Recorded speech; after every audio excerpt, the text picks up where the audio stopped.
Today's topic is Kiki's delivery service, Miyazaki's animation work back in 1989. This is the title shot, 1989. So it was made more than 30 years ago, in the midst of the bubble economy. And it's always in the people's top 3 choice of their all-time favorite Ghibli anime.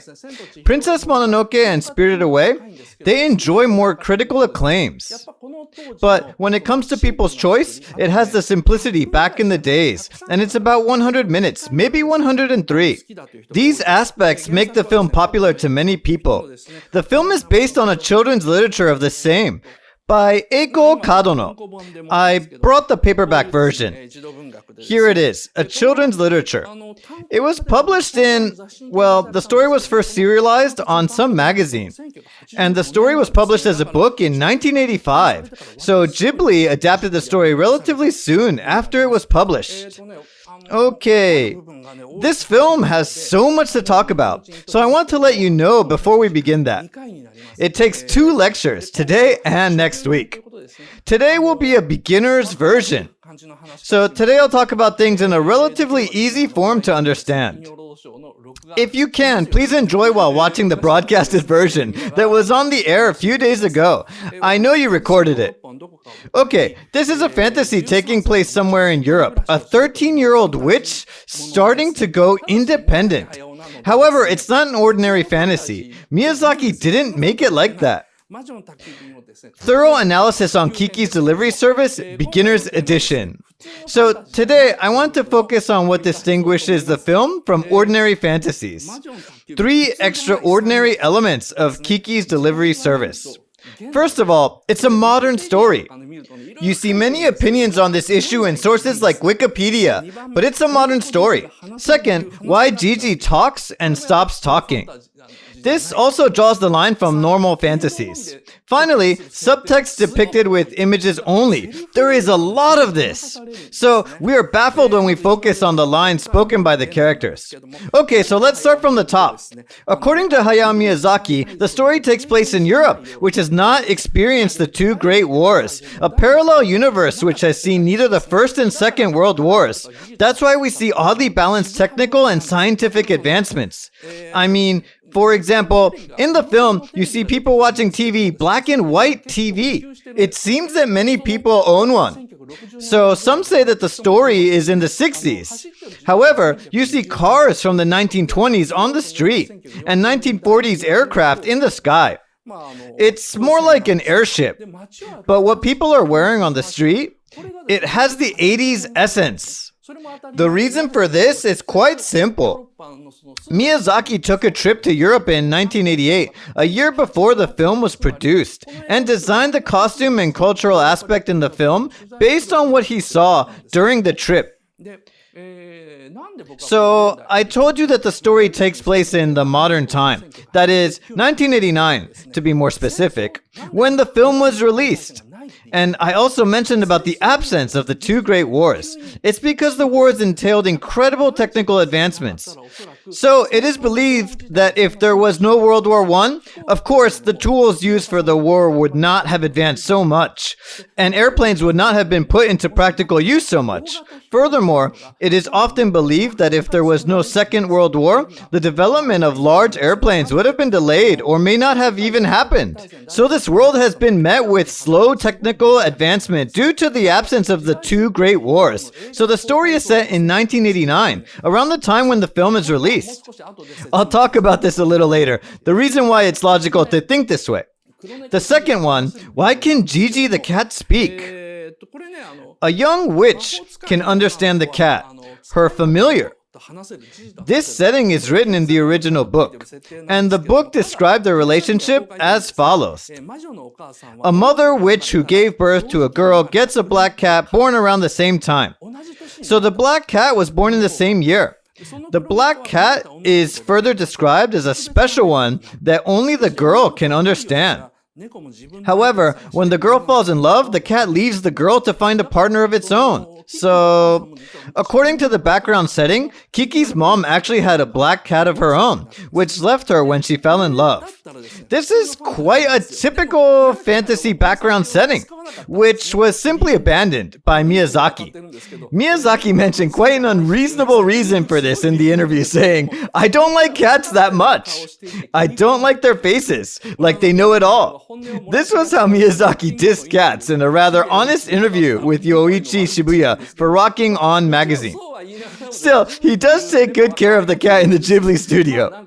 So I guess the remark in the interview was a bit of a joke.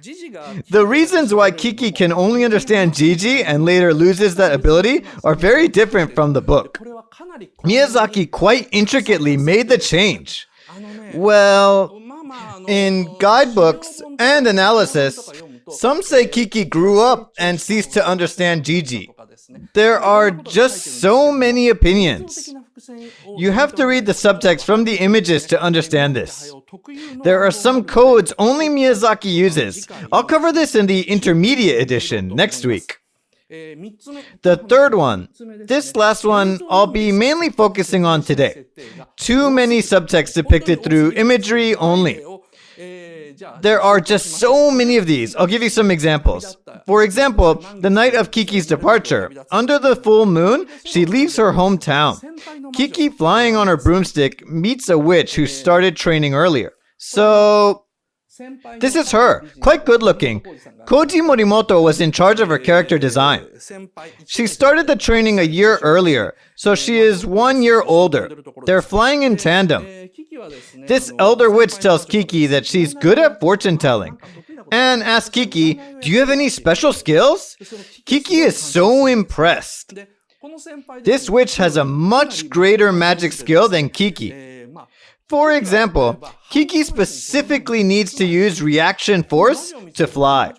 She finds this witch and tries to approach her. She leans left to fly toward her. She has to swivel to change directions, like an airplane. As she leans, the altitude temporarily drops, and then Kiki soars to approach the witch. Thus, Kiki can only change directions through a rather exaggerated motion. This elder witch, on the other hand, when she says goodbye and flies away from Kiki, she simply points her feet to the ground. She's sitting on her broomstick and simply points her feet to the ground. Like this, she needs no preliminary motion or a big movement like Kiki. Her broomstick soars naturally, then comes down to the other side of Kiki as she says, "Good luck to you," and then flies down to her town. So she can fly really well. So this elder witch is a nice person, telling Kiki good luck to you, and then flying down to her town. Kiki looks up to this good-looking witch, and she says, "I have to have a special skill."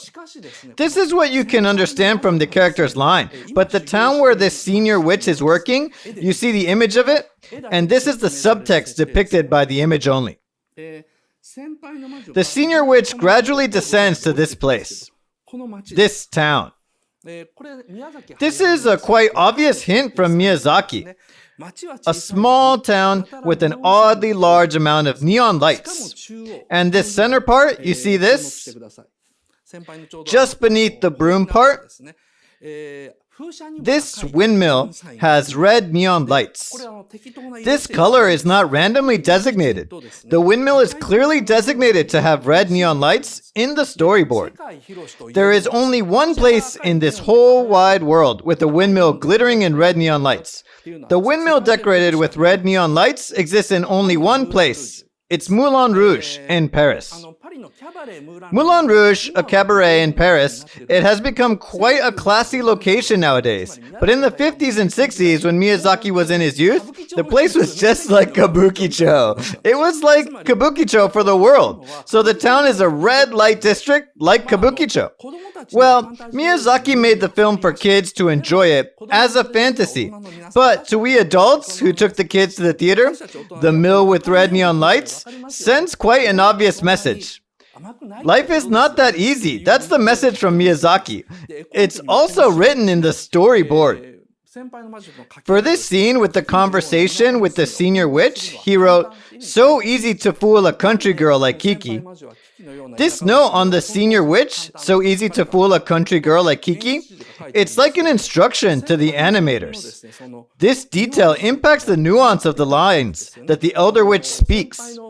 So we gradually understand why she's wearing piercings and other accessories.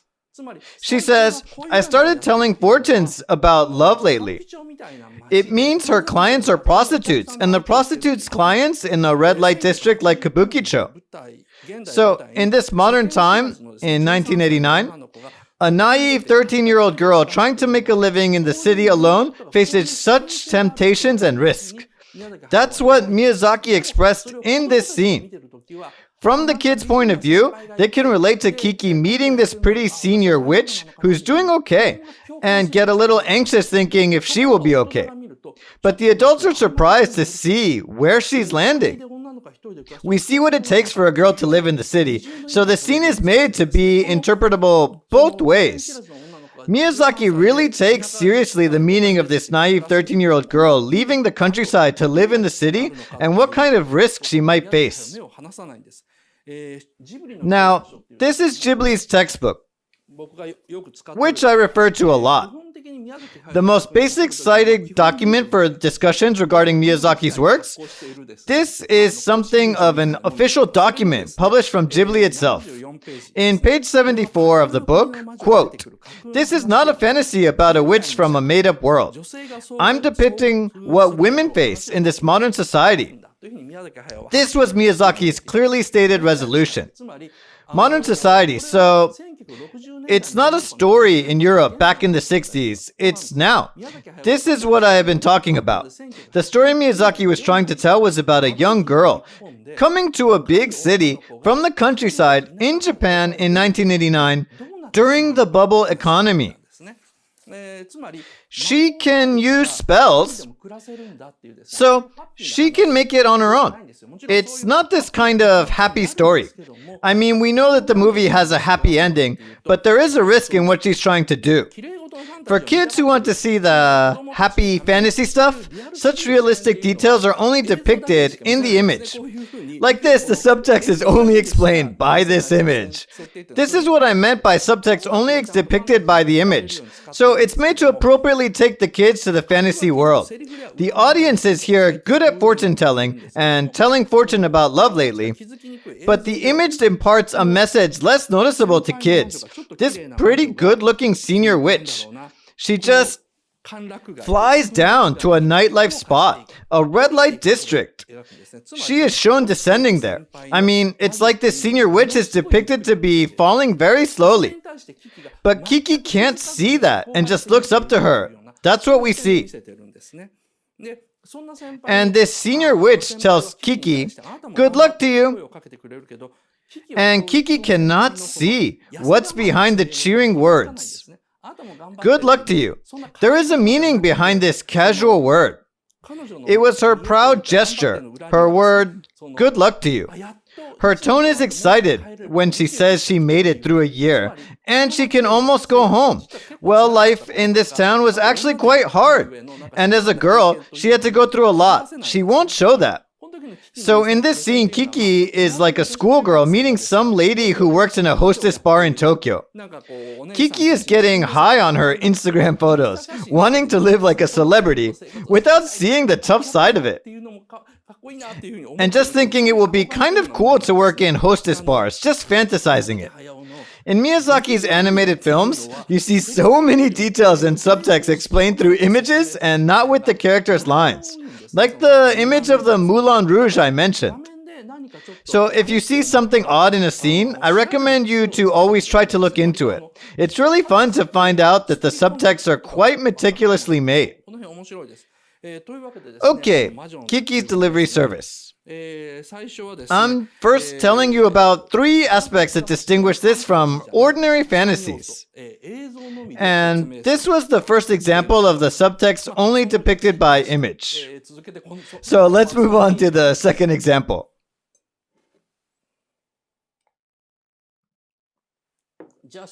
Okay, the second example. Here you go.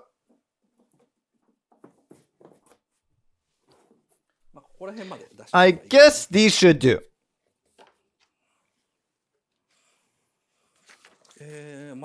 Kiki's delivery service is get your thoughts in order. 3 elements distinguishing Kiki's delivery service from normal fantasies. The subtext only depicted by image. There is another scene with such a subtext. This is the scene. This is Kiki's mom. Her name is Kokiri, and she is a witch. And this Kokiri, she has these flasks and graduated cylinders and droppers. She's making magic medicines with a procedure that looks like a science experiment. What I want you to realize is this. In this scene with Kokiri, here at the left end, there is this huge pot. It holds flowers, so it seems like a vase, but it's not. This also appears in other scenes with Kokiri.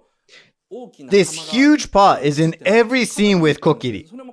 It's positioned so that it's noticeable to the audience. When Kokiri is in the scene, there is the pot, like behind her, or just somewhere else. Wherever it is, the pot is shown somewhere relatively noticeable.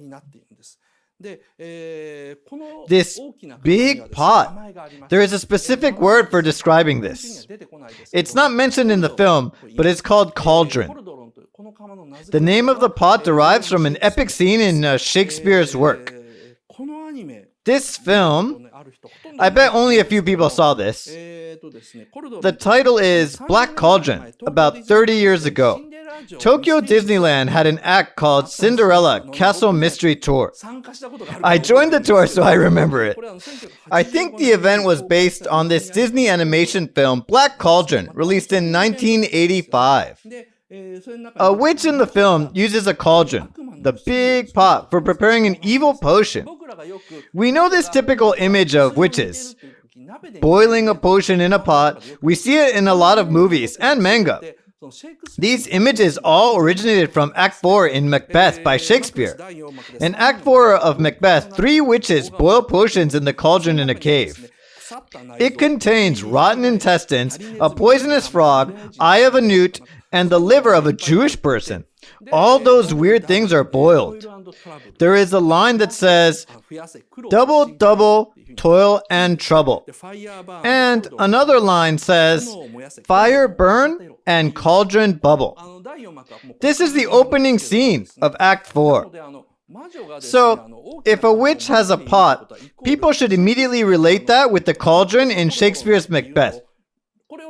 This is what Hayao Miyazaki expects people to think.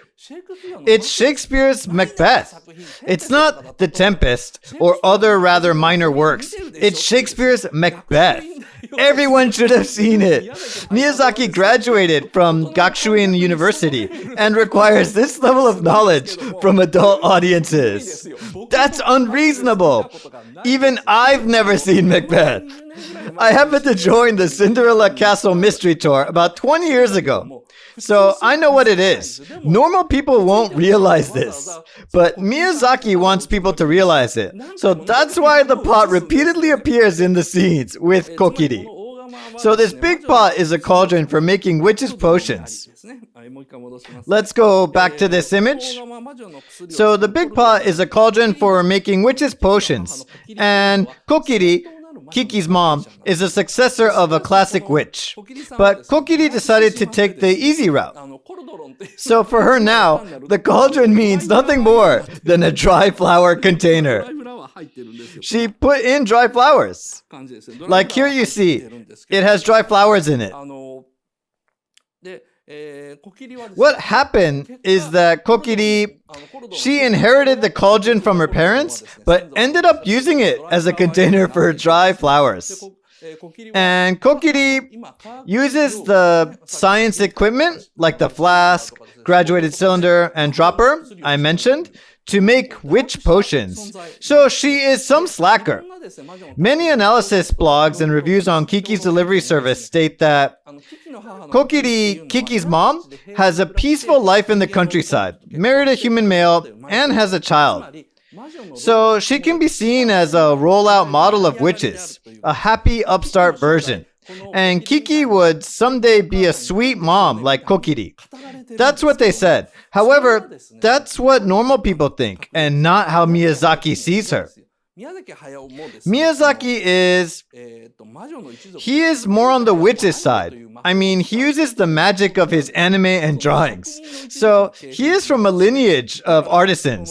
So this Kokiri is a kind of person who failed to properly handle the cauldron. She inherited the magic pot from her witch's family and turned it into a vase for dry flowers.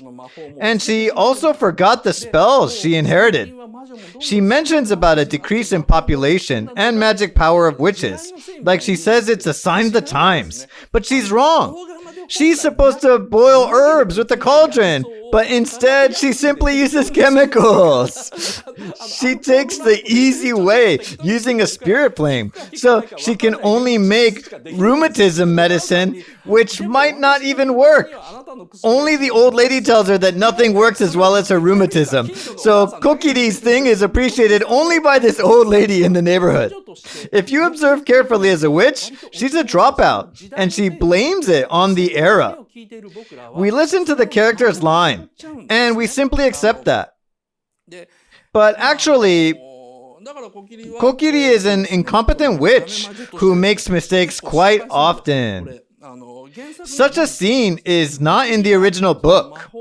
Miyazaki decided to add scenes where Kokiri's spells fail, which is not in the original book. The scene where Kiki tells her she's leaving tonight and Kokiri says, "Wait!" and a thing in her hand pops up. It's depicted like a rather humorous scene where you can see the power of the spell rises along with her temper. But this just actually demonstrates her poor skills as a witch. So she restarts the procedure to make the medicine, but it's just something that the old lady would appreciate. It means her medicine is only effective to those who believe. So she can only make something effective on a placebo level. Is Kokiri ashamed of herself? Does she actually take magic seriously? The answer is no. You see in this image, like this, she extracts an herbal ingredient. Actually, she is supposed to use witch's intuition and instinct to determine the quantity. But instead, she uses this precise balance to measure the quantity in grams.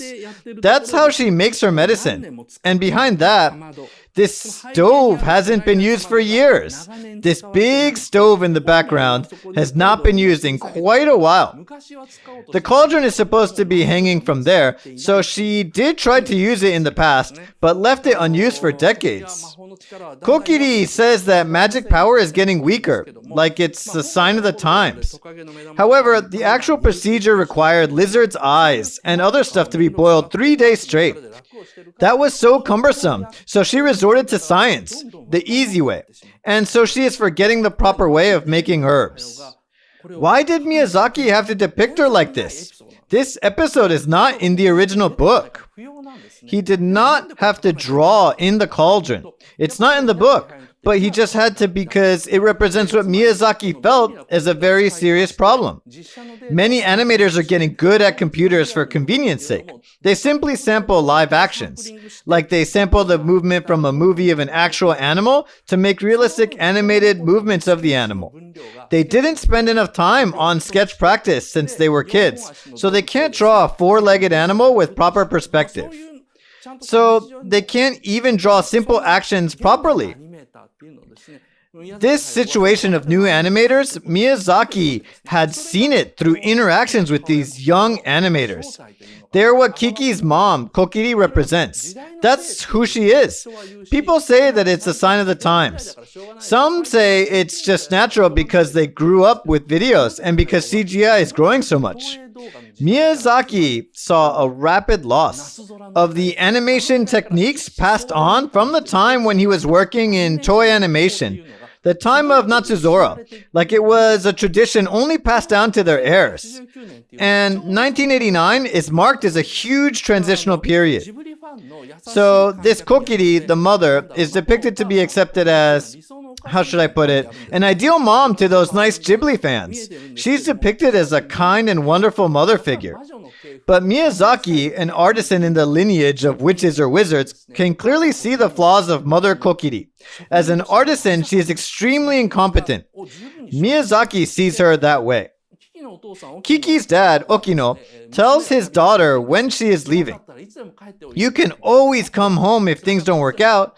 He hugs Kiki while he says it.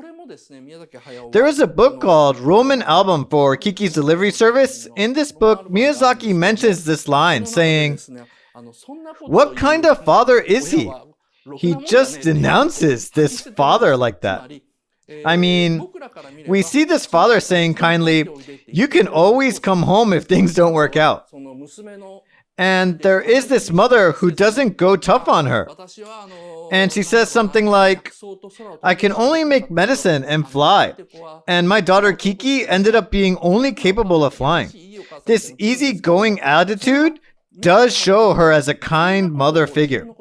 However, Miyazaki denounces them for saying things like, "You can always come home if things don't work out," to their child, to deprive the daughter of a chance to grow up and stand on her own feet. So, as an artist, the animator Hayao Miyazaki sees Kiki's parents as modern parents who spoil their children. So, the world of Kiki's Delivery Service, according to Miyazaki, can be automatically translated as follows. A girl raised by no good parents who cannot properly raise their children. Now, she can only think about herself, always thinking of what people can do for her instead of what she can do for other people. The only way for such a spoiled brat to be independent is to be stronger than her parents. She faces so many challenges to be stronger than her parents, to stand up. It's not about a girl becoming a decent witch. It's about becoming a decent person and not a decent witch. Miyazaki was trying to make a film about a woman training herself to be a decent person. So we can see that Miyazaki was trying to make a rather over-the-top anti-fantasy. I mean, it's just, the concept is just completely opposite of Harry Potter. It's not about becoming a better wizard, but a better person. That explains why Gigi ceases to speak to Kiki around the ending. I'll get to that next week. And the parents I just mentioned, are they bad and harmful to their child? Miyazaki thinks that they are no good. But the way he depicted these parents, I mean, a girl is spoiled by no good parents who cannot properly raise their children. So she can only think about herself. She struggles to become independent. This plot is actually exactly the same as that in Spirited Away. Miyazaki actually thought Kiki's Delivery Service properly imparted his message. This is the theme of the movie. And it's basically the same as what he did in Spirited Away. So this plot, a spoiled girl raised by no good parents, has put herself under harsh conditions to train herself to grow and solve her problems by herself. It's exactly the same. People actually get this from Spirited Away. And Miyazaki had to spoon feed the audience. He thought Kiki's Delivery Service would do the job. He thought adult audiences were mature enough to see how bad parents they are. But he was completely wrong, so he depicted the parents to be assholes, extremely obviously. But before they act like one, Chihiro appears as a girl who cannot behave in the backseat of the car, just says no to everything. Miyazaki thought that would do the job. So Spirited Away is a recreation of this concept. They are made to impart the same message in different ways. However, interestingly, Miyazaki depicts the parents in Kiki's Delivery Service with much greater affection or love than for the parents in Spirited Away. I mean, he depicts them with so much love. He thinks they are bad parents, yet depicts them with so much love, like he's saying he can relate to them. Okay. I'll show Spirited Away's... the storyboard of Kiki's Delivery Service. I'm sorry it's a little difficult to see. It's written Kiki with her open arm says, "Dad." And she says, "Would you pick me up like you used to?" And then the father immediately understands his daughter's feeling and cheerfully opens his arms. You see, it's written that he immediately understood Kiki's feelings. And This scene where he picks her up and turns her around, it's quite long. Why did Miyazaki draw this scene? Why did he have to make this scene? This is another subtext only explained with the image. The scene includes both Miyazaki's love for the characters and his opinion of the modern family. I mean, why did he pick her up instead of just cuddling her? It's because Kiki will be flying in the sky with her magical power. That is, with her own power. But what she actually wants is her daddy to pick her up. So he sees that she's worried about flying to a town she doesn't know. He sees that this is an act of regression, saying that she wants to fly, picked up by her daddy's power. He understood that and so gave her what she wanted. Kiki's affectionate gesture, it seems so cute to Miyazaki, so he draws this scene from the line, "Dad," so adorably. And Miyazaki also likes Kiki's father, who can't help but to spoil his daughter. This is called Enveloped in Tenderness. The singer sings when enveloped in tenderness in the closing tune. This love spoils Kiki and deprives her of a chance to grow up. What I've been talking about, it may sound like my fantasy, but actually this scene is linked to another scene. This scene is linked to a scene where Kiki is depressed in the later half. I'll tell you how it's linked. So Kiki made up her mind to settle in a town called Koriko. She forced herself to make a delivery on a rainy day and ends up catching a cold. Osono, a lady who works as a baker and takes care of Kiki, she visits Kiki to make sure she's okay. While visiting Kiki, Osono tells her she'll fix her some hot oatmeal with raisins. She makes the oatmeal, puts it in a bowl, and leaves it on a table, not blowing on a spoon and bringing it to her mouth. Not like an indulgent parent who does that and says, "Here you go." She says, "You have to eat if you want to get well," and just simply leaves the room. And Kiki just calls her as she is leaving the room. She says, "Osono," with the tone exactly the same as when she said "Dad." She just simply calls her name Osono. In response, Osono stops, looks back, and replies, "Hmm?" She keeps going, "Hmm?" At this point, Kiki has matured enough to say, never mind. Her line, never mind, represents a huge step toward growing up. Here, what she really wanted to say was something like, "Can you stay for a little while?" Like when she was worried and asked her dad to pick her up and cuddle her. She was in the most desperate time and wanted to ask Osono to stay with her, but she managed to hold that desire back. This marks a huge step in Kiki growing up. She accepted and thanked the person other than her parents for doing her a favor and managed to refrain from asking the person to stay with her and spoil her. In this scene, Osono carefully keeps her distance from Kiki.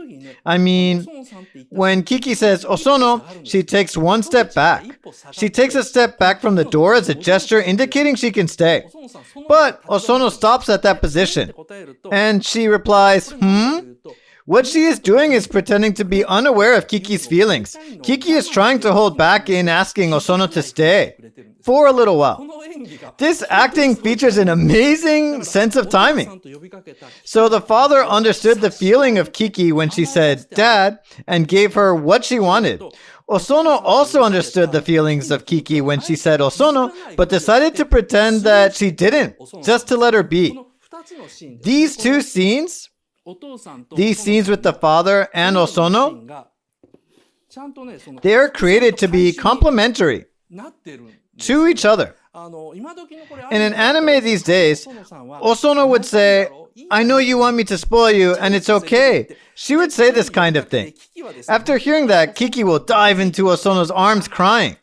And Osono will go, "You don't have to try to be so tough, silly girl." So it would be a tearjerker for the audiences. But crying will be an emotional catharsis, and nothing more. You cry, and that's it. You only remember that Kiki was lonely and desperate.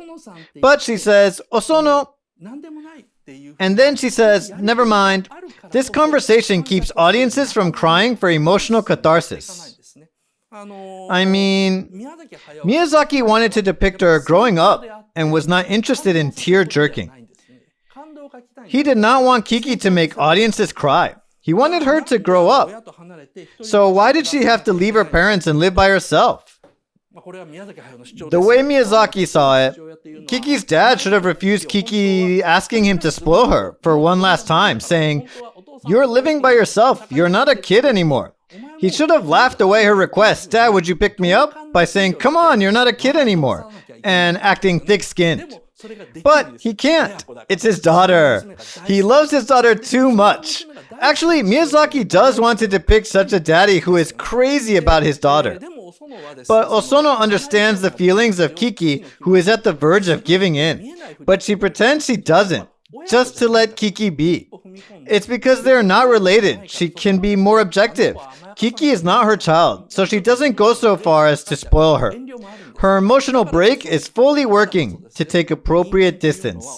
This is the reason why people should live independently from their parents. It's the only way people can grow up to be adults.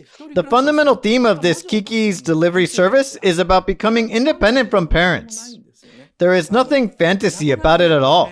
This theme, for us living in 2020, Miyazaki's opinion is a little hard on our ears and hearts. This old man born before the war, his opinion sure is hard for us to accept. Yeah, I get that, but sorry, I'm still living with my parents. I bet a lot of you feel this way. I know it really pulls at your heartstrings. But as soon as you ignore or pretend you don't see this, Miyazaki's opinion, Kiki's delivery service, will be enveloped in tenderness, to be nothing more than a sweet animation film. I know it's important for kids to enjoy this stuff while they are kids. But when you grow up and see it, you might want to put in a grown-up's perspective. Then, instead of simply relating to the characters, you'll enjoy the fact that the anime is a fine work with many film techniques for the viewers to think about. You'll enjoy finding them everywhere in the film.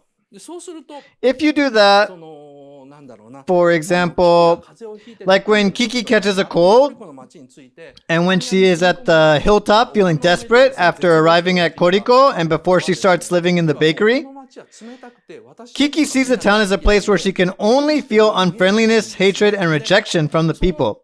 This refusal she feels is not resolved because she meets some nice people. She overcomes the struggle to live by herself, to be mature and strong. That's when she realizes that people in the town had this small feeling of tenderness from the start. So in the end, she can write to her parents, telling them that she loves this town. I mean, lonely and desperate people should not wait until they are enveloped in tenderness. They should hold on until they get used to it. Then, the person will realize slight kindness and tenderness are actually everywhere, to finally be comfortable where he or she is. Well, the opinion is a little hard on my ears and my heart. I get his opinion, but I always wish to live my life easier. So I lock myself in making this content for YouTube and Nikonama videos. What's amazing about Kiki's delivery service is, like I said, development as a person is depicted instead of development as a witch. And when she becomes a better person, her great magic power is unleashed. So the idea is that personal development enables Kiki to use this great magic power that surpasses her mother's. I'll talk about this in the paid part. Okay, so that was it for the thorough analysis on the film beginner's version. The first topic was that the film is not an ordinary fantasy, and I explained that there are so many subtexts only depicted through imagery. So this is it for the free part. I have so much more to talk about. I'll talk about the rest of this topic in the limited broadcast. If you have any questions, please give me a comment. Okay. Oh, yes? The liver of a Jewish person. Yes, I knew the word would interest you. The liver of a Jewish person. And they also put in Tartar's lips. Macbeth's, the copyright for Shakespeare's Macbeth has already expired.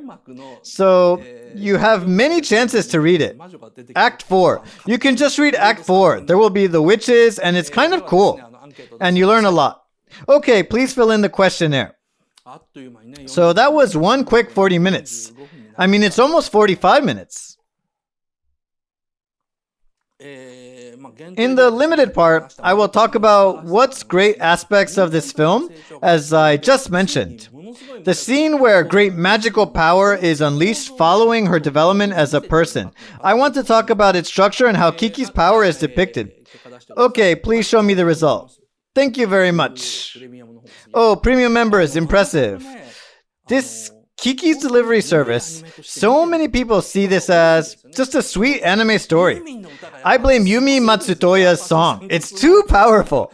She sings when enveloped in tenderness, and we can't help but see it that way.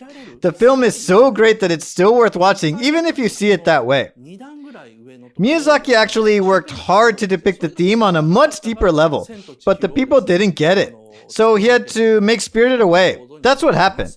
In the limited part, I'll talk about why Mamoru Oshii, who directed The Ghost in the Shell, praised the animation of this film to be one of the best in the history of Ghibli.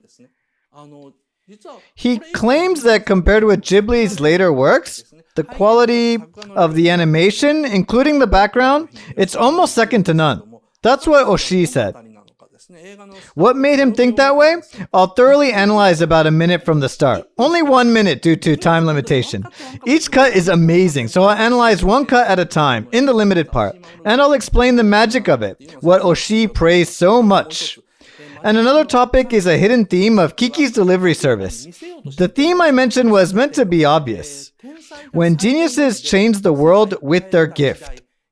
The time when art was art, and that time is gone. This is the hidden theme. This is somewhere between beginner and intermediate. So I'll talk about this in the limited part. Okay, so the paid part starts.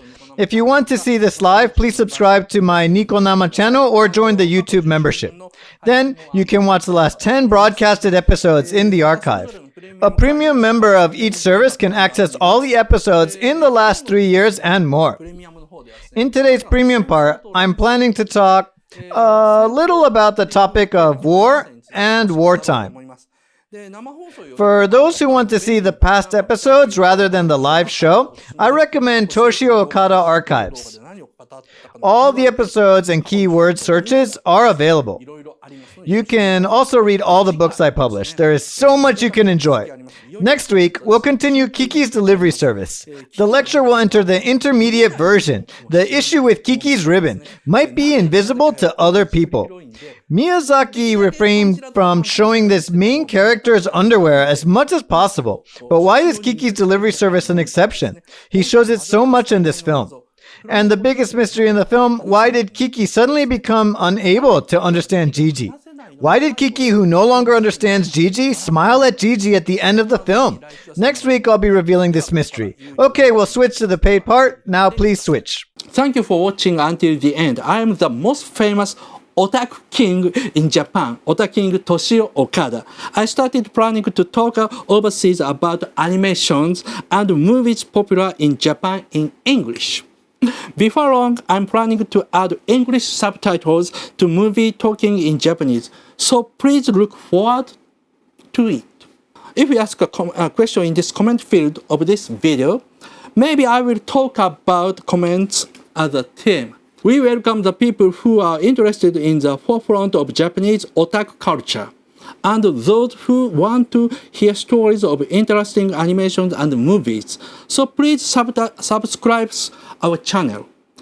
If there is good relation, I will get better and I will do my best. Thanks.